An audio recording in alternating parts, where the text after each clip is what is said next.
Subscribe and download over 1 million code snippet including this tutorial from codegive.com, link in the description below. Sure, I can provide you with a tutorial on how to clip a NetCDF file with a shapefile using Python.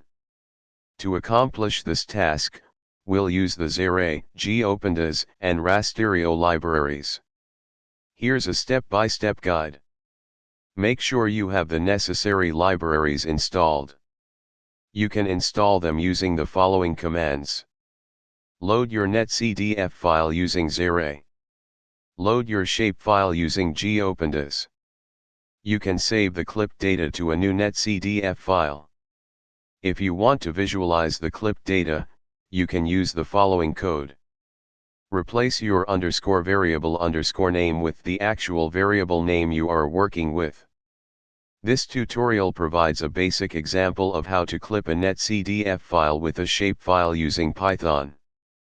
Make sure to adapt the code according to your specific NetCDF file and shapefile. Additionally, check the variable names and coordinate dimensions in your NetCDF file to access the correct data. ChatGPT.